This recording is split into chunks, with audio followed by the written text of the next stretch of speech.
অংশগ্রহণ করতে হবে। দেশের অবস্থা খুবই খারাপ, আপনি বিশ্বাস করবেন না, খুবই খারাপ, খুবই খারাপ।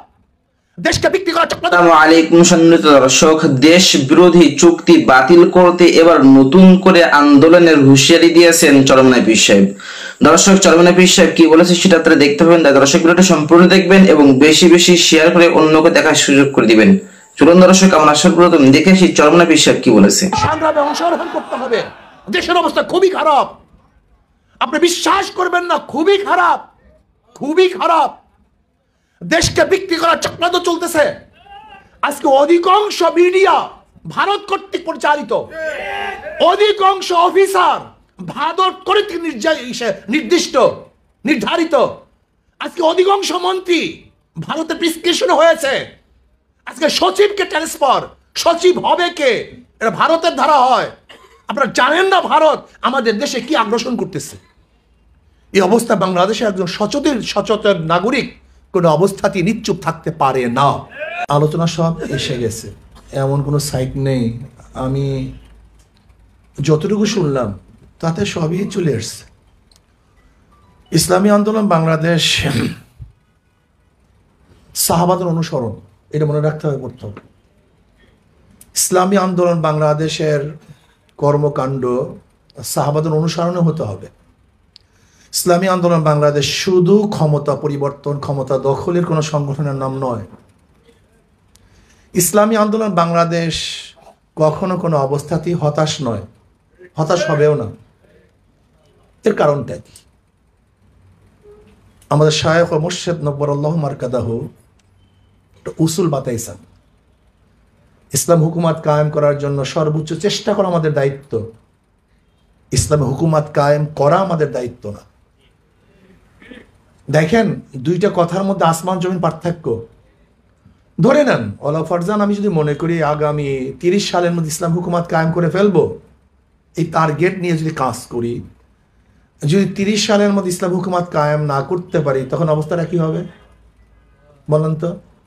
হতাশ হয়ে যাব, পারলাম না, হবে না।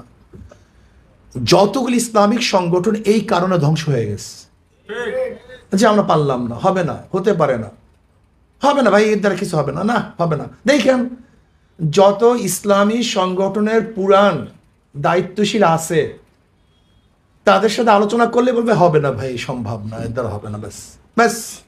তার মানে নিজেও হতাশ, আর একজনকেও হতাশাগ্রস্ত করার জন্য সাধ্য অনুযায়ী চেষ্টা করতেছে।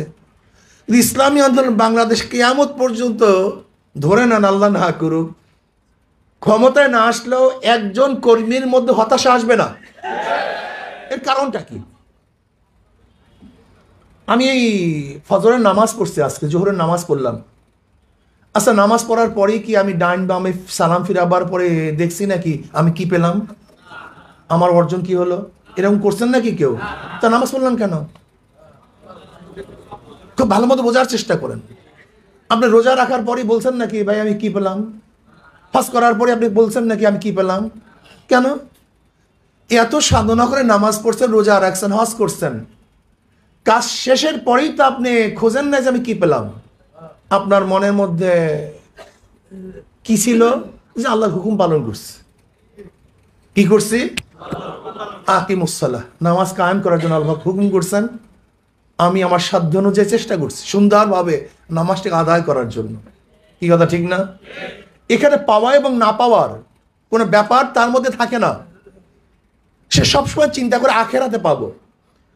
ঠিক যেরকম আকিমুসসালাহ, নামাজ কায়েম করার পরে সালাম ফিরাবার পরে আমি খুঁজি না আমি কি পেলাম, বরং আল্লাহ পাকের হুকুম পালন করছে, এইটা আমার সন্তুষ্টি, এইটা আমার সান্ত্বনা।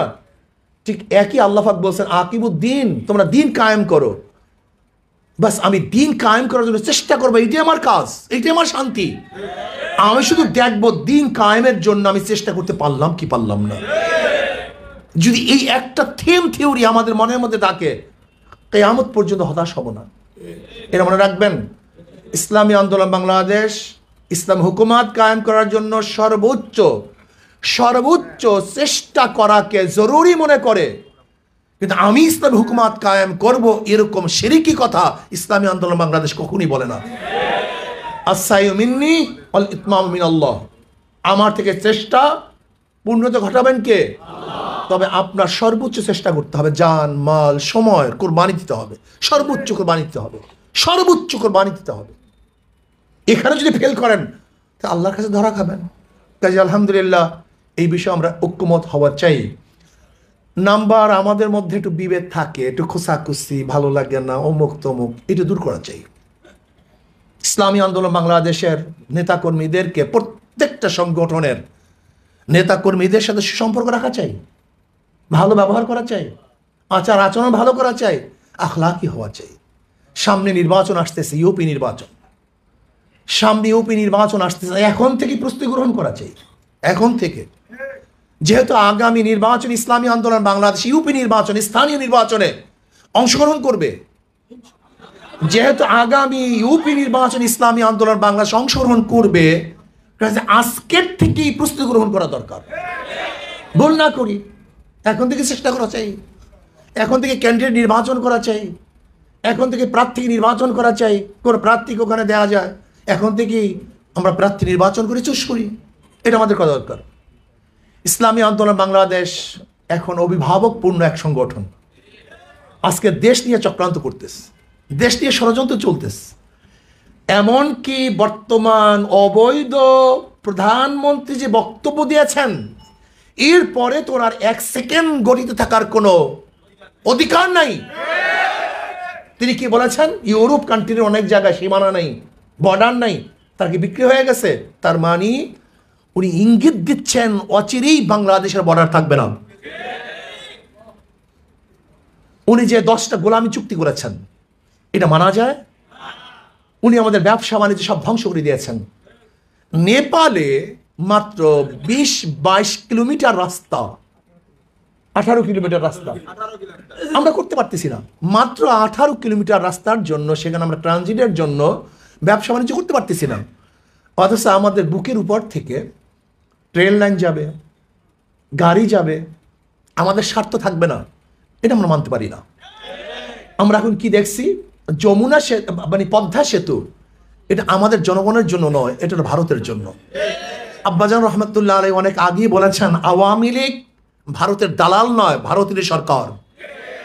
কাজে ভারতের সরকার বাংলাদেশের স্বাধীন রাষ্ট্র সরকার হয় কিভাবে, থাকবে কিভাবে? এটা থাকতে পারে না।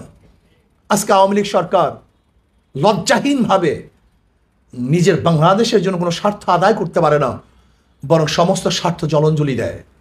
আজকে বর্ডারের মধ্যে অবৈধভাবে আমাদের দেশে মানুষকে হত্যা করা হচ্ছে, সেই ব্যাপারে কোনো চুক্তি করতে পারেনি, পানি নিয়ে কোনো আলোচনা করতে পারেনি, আমাদের দেশের পণ্য সে দেশে যাবে এরকম কোনো চুক্তি সেখানে নাই। আমাদের দেশের মানুষ। দর্শক, চরমনাই পীর সাহেবের কথাগুলো আপনাদের কাছে কেমন লেগেছে অবশ্যই কমেন্ট বক্সে জানাবেন। আজকের ভিডিওটি এই পর্যন্ত। ভিডিওটা ভালো লাগলে অবশ্যই লাইক দিবেন এবং বেশি বেশি শেয়ার করে অন্যকে দেখার সুযোগ করে দিবেন। আসসালামু আলাইকুম।